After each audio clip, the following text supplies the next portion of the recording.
Salam, hər vaxtınız xeyir olsun. Biz bir 6-cı sinif coğrafiya kitabından bölmə 1.1 məkan mövzusu izahına baxacağıq. Mövzuya keçmədən öncə bizə belə bir kiçik mətin verilib. Gəlin mətni oxuyaq. Daha sonra suallar cavablandıraq. İnsanların istifadə etdiyi onlayn xidmətlərdən biri də taksilərdə tətbiq olunan GPS-dir. Yəni bunun Azərbaycanca açılışı qlobal mövqe təyin etmə sistemi və ya da GMS-dir. İzləmə sistemidir. Bu sistem yaxınlıqdakı taksilər haqqında məlumat əldə edir və operatorlar vasitəsilə sərnişini ötürür və həmçinin taksinin sərnişinin yanına nə vaxt çatacağını müəyyən edir və bu barədə məlumatı verir. Avtomobildə qlobal təyin etmə sistemi taksi sürücülərinin sərnişinə gedəcək ünvanı vermək kifayətdir. Ağıllı telefonlar marşrutu özləri dəqiq müəyyən edir. Şəkildə təsvir olunan GPS cihazı məhz bu məqsədlə istifadə olunur. Mətni oxuduq, gəlin sualları cavablandıraq. Bizə belə bir sual verir. Taksi sifariş edərkən sürücüyə hansı məlumatı vermək lazımdır? Taksi sifariş edərkən sürücüyə biz birinci taksi sürücüsünü qarşılayacağımız ünvanı vermək. Daha sonra sürücü hara gedəcəksiniz sualına cavab vermək üçün siz hansı məlumatlar olmalıdır? Sürücüyə biz gedəcəyimiz ünvanın məlumatını verməliyik. Məsəl üçün biz tutaq ki 28-ə gediriksə 28-in ünvanın və yaxud da Nizami edirsə Nizami metro stansiyasının ünvanını verməyimiz kifayətdir. Daha sonra yol boyu hansı təbii sosial-iqtisadi obyektlər ola bilər? Yol boyu dedik ki, mədəni obyektlər ola bilər, sonra dövlət binaları ola bilər, daha sonra fərdi yaşayış binaları və digər sosial obyektlər ola bilər. Yaşadığınız yeri necə təsvir edirsiniz? Sizin yaşadığınız yer necədirsə, siz onu təsvir edib dəftərinizə qeyd edə bilərsiniz. Daha sonra gəlin biz mövzuda tanış olaq, məkan mövzusu ilə. Bizə belə bir mətin verilib. Ağdam Azərbaycan tarixi yaşayış məntəqələrindən biridir. Lakin inzibati rayon 1933-cü ildə yaranmışdır. Rayon Qarabağda dağətəyi və düzənli ərazilərdə yerləşir. Ağdam qədim türk dilində kiçik qala deməkdir. Sonralar bu qalanın yerində Ağdam şəhəri meydana gəlmişdir. Rayon ərazisində bir çox tarixi araşdırmalar aparılmışdır. Ağdam rayondakı tarixi abidələr keçmişin nadir nümunələrindəndir. Məsələn, Ağdam Cümə məscidi 19-cu əsr, Panayırlı xan imarəti 18-ci əsr, Karvansarı 18-ci əsr, Şahbulaq qalası 18-ci əsr belə tarixi abidələrdəndir. Daha sonra isə bizə Ağdam şəhərinin baş planı verilib və bizdə burada çox mərtəbəli yaşayış binaları, sonra az mərtəbəli, sonra fərdi evlər, ümumi təhsil müəssisələri, su hövzələri, tarixi mərkəzlər verib, parklar, sənaye zonası, şəhər xidmət servis obyektləri, ictimai işgüzar zonalar və qəbirstanlıqlar verilib. Daha sonra isə bizə belə bir tapşırıq verilib ki, Azərbaycan siyasi xəritəsindən istifadə edərək, yəni siyasi inzibati xəritəsindən istifadə edərək Ağdam rayonunun mövqeyini müəyyən edin. Gəlin müəyyən edin. Mən xəritəni açıram, sizə göstərəcəm. Bir dəqiqə. Bəli, açdıq. Gəlin baxaq. Belə, baxaq Ağdam yerini müəyyən edir. Ağdam yeri baxın burada. Görək Ağdam hansı rayonlarla həmsərhəddir. Baxın, Tərtər, Bərdə, Ağcabədi, sonra Xocavənd, Xankəndi, Kəlbəcər rayonlarla həmsərhəddir. Gəlin bir də sayaq. Tərtər, Bərdə, Ağcabədi, Xocavənd, Xankəndi və Kəlbəcər rayonlarla həmsərhəddir. Biz Ağdam rayonunun xəritədə yerini göstərdik. Daha sonra isə ikinci suala baxaq. Ağdamın baş plandakı şərti şəraitlərə əsasən formalaşma hansı amillərə vacib olduğunu müəyyən edin. Biz dedik ki, şəhər formalaşmasında ərazisi, tarixi, əhalisi və siyasi iqtisadi obyektlər əsas götürülür. Daha sonra isə B təsvirinə əsasən sualları cavablandırın. Burada hərflər görsənir, mən də onları qeyd edirəm sizin üçün. Gəlin baxaq. Baxın, burada olacaq M. Daha sonra burada olacaq Z. Daha sonra burada olacaq K. Daha sonra burada olacaq X. Daha sonra olacaq, burada olacaq Y. Aha, bu qədər idi. İndi isə gəlin baxaq. A-da bizə deyir ki, A şəklindəki bina B təsvirində hansı hərflər göstərilmişdir. Gəlin baxaq. Çox mərtəbəli yaşayış binasıdır. Görürük ki, bu hissədə bu rəngdə verilib və xəritədə biz görürük ki, X-ə uyğun gəlir. Gəlin görək digər obyektlərə, digər hərflərə nə uyğun gəlmir.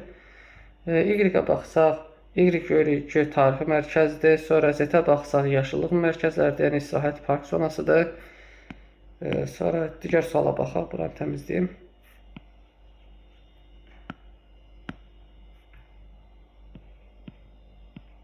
Daha sonra burada Y idi. Daha sonra bizə belə bir sual verir. B təsvirindəki X, Y, Z hərfləri işarələnmiş ərazi məntəqələri nə ifadə edir? Dedik ki, hər bir məntəqənin özünə məxsus xüsusiyyətləri vardır. Məsəl üçün, gəlin deyək, X-də çox mərtəbəli yaşayış binaları, sonra Z-də park və yaşıllıqlar, Y-də tarixi mərkəzlər mövcuddur. Yəni, bunlar hər birinin öz əhəmiyyəti vardır şəhər üçün. Daha sonra B təsvirinə əsasən obyektlərin neçəsi müəyyən edilir, aşağıdakı cədvələ doldurun. Burada bizə təbii obyektlər və insan tərəfindən yaradılan obyektlər verilir. Təbii obyektlər dedik ki, təbiət vasitəsilə yaranır. Yəni, bunlar təbiət hadisələri nəticəsində yaranır. İnsan tərəfindən yaradılan obyektlər isə insan əli tərəfindən yaradılır.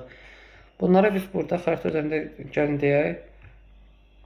Baxın, biz burada deyə bilərik ki, baxın, yaşayış zonanın çox mərtəbəli binaları deyə bilərik, insan əli yaradılanları, sonra az mərtəbəli binaları, fərdi evləri, ümumi təhsil müəssisələrini, sonra tarixi mərkəzi deyə bilərik, sonra sənaye zonasını deyə bilərik, şəhər xidmət servis obyektlərini deyə bilərik, ictimai işgüzar zonaları, qəbirstanlıqları da bura biz misal çəkə bilərik. Bəs təbiə nə deyə bilərik? Təbiə sövcələrini deyə bilərik, məsələn, gölü deyə bilərik, çayı deyə bilərik. Həmçinin parkı yox, burada yaşıllıqları, yəni meşəli ərazini nəzərdə tutub. Yəni, biz burada meşəli ərazində təbii obyektlərə aid edə bilərik. Dedik ki, təbii obyektlərə aid oldu sövzələri, yaşıllıqlar və çay. İnsan tərəfindən yaradılan obyektlərə aid oldu çox mərtəbəli, az mərtəbəli binalar, sonra fərdi evlər, sonra ümumi təhsil müəssisələr, tarixi mərkəz, sənaye zonası, şəhər xidmət və servis obyektləri, ictimai işgüzar zonalar və qəbirstanlıqlar. Daha sonra mətnin davamını oxuyaq. Ağdam Cümə məscidi 19-cu əsrdə memar Səfixan Qarabaği tərəfindən inşa edilmişdir. Oxşar məscidlər dedik Şuşada, Bərdədə, Füzulidə və s. rayonlarda rast gəlinir. Tarixi abidələrlə yanaşı məktəblər, parklar, zavod və fabriklərdə rayon əhalisinin sosial və mədəni həyatı üçün əhəmiyyətlidir.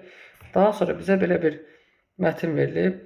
Yəni, mətin davamında Ağdam ərazisində Saqqızağac meşəsi Qarabağ düzündə Xaçınçayın sahilində yerləşir. Həmin ərazidə Sultanbul meşəsi adlanır. Burada kəsilmiş ağaclar yerindən son illərdə əkilir. Biz burada yeni bir məlumat öyrəndik. Dedi, Ağdam ərazisində Saqqızağac meşəsi mövcuddur. Bu haradadır? Qarabağ düzündədir, Xaçınçayın sahilindədir. Həmin ərazi nə dedik? Sultanbul meşəsi adlanır və yenidən kəsilmiş ağaclar yenidən ağaclar əkilir. Daha sonra gəlin biz sualları cavablandıraq. Burada B təsvirinə əsasən sualları cavab verin. Nə üçün məktəb C nöqtəsində deyil, M nöqtəsində tikilmişdir? Gəlin baxaq. Z nöqtəsi deyil, M nöqtəsində tikilmişdir. Gəlin baxaq. Deyək ki, çünki M nöqtəsində görürük ki, yaşayış ərazisidir. Z nöqtəsində isə görürük ki, yaşıllıq ərazidir. M nöqtəsində məktəb niyə tikilməlidir? Yəni, məktəb şagirdlərin evlərinə yaxın olmalıdır. Həmçinin əlçatan və inklüziv olmalıdır. Rahat və təhlükəsiz şəkildə gedib gələ bilsinlər. Lakin Z-də isə meşəli və təbii ərazilər olduğu üçün burada məktəb tikməyimiz düzgün olmaz. Həmçinin burada ekoloji tarazlıq pozular, şagirdlərin təhlükəsizliyi biraz sual altına düşər. Ona görə də M-də məktəb tikməyimiz daha məqsədə uyğundur. Daha sonra isə K məntəqəsində hansı obyektləri yerləşdirərdiniz? Gəlin baxaq, K məntəqəsində hansı obyektləri yerləşdirir? K görür ki, gölün sahilində yerləşir. Gölün sahilində və yaşıllıq ərazidə yerləşir. Biz burada nə tikə bilərik? Turizm obyektləri, sonra göllə bağlı sənaye müəssisələr tikə bilərik. Daha sonra istirahət zonası tikə bilərik və s. və ilaxır. Yəni dedik, turizm obyektləri, istirahət zonaları, istirahət parkları, daha sonra göllə bağlı sənaye müəssisələri düzəldə bilərik burada.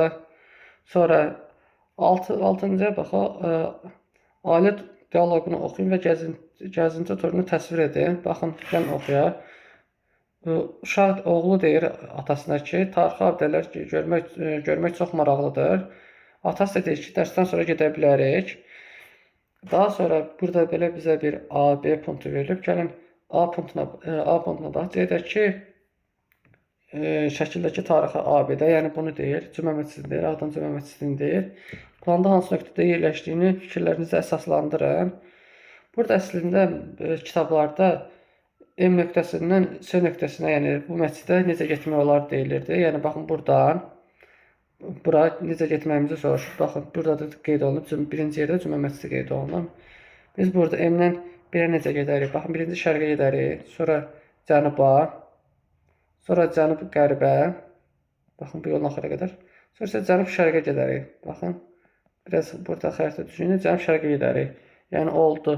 M-dən cümlə məscidə getmək istədiyimiz zaman birinci şərqə, sonra cənuba, sonra cənub-qərbə, sonra isə cənub-şərqə gedərik.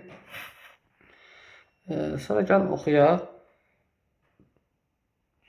M nöqtəsindən abidələrə qədər olan yolda hansı obyektlər görə bilərsiniz? Gəlin baxaq, hansı obyektlər görə bilərik. Gəlin buranı təmizləyək. Hansı obyektləri görə bilərik? Gəlin baxaq. Biz burada parkları görə bilərik, park ərazisini görə bilərik, fərdi yaşayış binalarını, çox mərtəbəli yaşayış binalarını, daha sonra tarixi mərkəzi görə bilərik, bayraq meydanını görə bilərik, İşğal muzeyini görə bilərik, Pənahlı xan imarətini görə bilərik və digər əraziləri də görməyimiz mümkündür. Daha sonra